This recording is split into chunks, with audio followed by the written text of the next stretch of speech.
ഇപ്പോൾ എവിടെ നോക്കിയാലും ബൊഗൈൻവില്ലാസാണ് നമ്മുടെ കടലാസ് പൂക്കൾ. നഴ്സറിയിൽ നിന്ന് വലിയ വില കൊടുത്ത് ഹൈബ്രിഡ് കടലാസ് ചെടികൾ വാങ്ങുമ്പോൾ നമ്മളെല്ലാവരും ചിന്തിക്കും അതിൻ്റെ തൈകൾ ആക്കി നമുക്കും ഒന്ന് വിറ്റാലോ എന്ന്. അതിനൊരു എളുപ്പ വഴിയായിട്ടാണ് ഇന്ന് വന്നിരിക്കുന്നത്. ഈ വെള്ളക്കുപ്പിയാണ് നമുക്ക് അതിന് ഏറ്റവും എളുപ്പമാർഗ്ഗം. ഇവിടെ താഴ്ഭാഗം നോക്കി നമ്മൾ കട്ട് ചെയ്തെടുക്കുക. അത് ഒരുപാട് പകുതി മുറിഞ്ഞിരുന്നാൽ മതി, ഒരുപാട് മുറിക്കണ്ട. എന്നിട്ട് അതിലേക്ക് ചകിരി കമ്പോസ്റ്റാണ്, ചകിരി ചോറല്ല കേട്ടോ, ചകിരി കമ്പോസ്റ്റ്. അത് നിറച്ച് അവിടെ വയ്ക്കുക. അടുത്തത് വേണ്ടത് കടലാസിയുടെ കമ്പാണ്. നമ്മൾ കമ്പ് മുറിക്കുമ്പോൾ എപ്പോഴും ഒരുപാട് മൂത്തതും ആകരുത്, എന്നാൽ ചെറിയ തളിര് കമ്പും ആകരുത്. അതിൻ്റെ ഇടയ്ക്ക് നിൽക്കുന്ന ഒരു മീഡിയം പരുവത്തിലുള്ള കമ്പ് അതായിരിക്കണം മുറിക്കേണ്ടത്. ആ കമ്പിലെ ഇലയെല്ലാം കംപ്ലീറ്റ് ആയിട്ട് നമുക്ക് ഒഴിവാക്കാം. കമ്പ് അങ്ങോട്ട് മുറിച്ച ഉടനെ നമ്മൾ നടരുത്. 2-3 മണിക്കൂറെങ്കിലും ഗ്യാപ്പ് ഇട്ടിട്ട് വേണം നടാനായിട്ട്. അടുത്ത് നമുക്ക് ഇവനെ എളുപ്പത്തിൽ കിളിപ്പിക്കണമല്ലോ. അതിന് നമുക്ക് നമ്മുടെ കറ്റാർവാഴയുടെ സഹായം ആവശ്യമാണ്.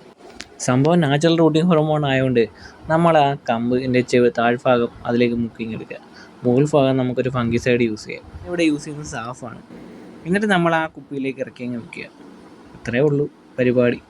എന്നിട്ട് ആ കുപ്പി തുറന്നു പോകാതിരിക്കാൻ വേണ്ടിയിട്ട് നമ്മളൊരു ടേപ്പ് ആ കീറിയ ഭാഗത്ത് ഒന്ന് ഒട്ടിച്ച് വെക്കുക. എന്നിട്ടൊരു 45 ദിവസം ആ കുപ്പി ഒരു തണലത്തെടുത്ത് വെക്കുക. വേര് വരുന്നതിന് മുമ്പ് തന്നെ ഇല വരും കേട്ടോ. നമ്മൾ ഇല വന്നെന്ന് കരുതി നമ്മൾ ആ കുപ്പീനടുത്ത് മാറ്റാൻ ശ്രമിക്കരുത്. നല്ലപോലെ വേര് വരുമ്പോൾ നമുക്ക് ഈ വെള്ളക്കുപ്പി ആയതുകൊണ്ട് നമുക്ക് അറിയാൻ പറ്റും, അതിൻ്റെ ചുവട്ടിലൊക്കെ അറിയാൻ പറ്റും. ഇപ്പം കണ്ടോ, അതുപോലെ നല്ലപോലെ വേര് അതിനകത്ത് നിന്ന് ഇറങ്ങി വരും. ഇറങ്ങി നല്ലപോലെ ഫുള്ള് വേരായി കഴിയുമ്പോൾ മാത്രമേ നമ്മൾ അതെടുത്ത് മാറ്റാവുള്ളൂ. അങ്ങനെ ഞാൻ ചെയ്ത് വെച്ചിരിക്കുന്ന ചെടികളാണ് ഈ കാണുന്നതെല്ലാം. നല്ലപോലെ കിളിച്ച് വരാനായിട്ട് നമ്മൾ ആ ഒരു ഗ്യാപ്പ് അതിന് കൊടുക്കണം. എന്ന് കരുതി ഇടയ്ക്ക് തുറന്ന് വെള്ളമൊന്നും ഒഴിക്കരുത് കേട്ടോ. അതിനാവശ്യമായിട്ടുള്ള വെള്ളവും വളവും എല്ലാം അതിനകത്ത് തന്നെ ഉണ്ട്. നമ്മളൊന്നും ചെയ്യാൻ പോകണ്ട. പോളിത്തീൻ കവർ യൂസ് ചെയ്തിട്ടും ഇങ്ങനെ ചെയ്യാറുണ്ട്.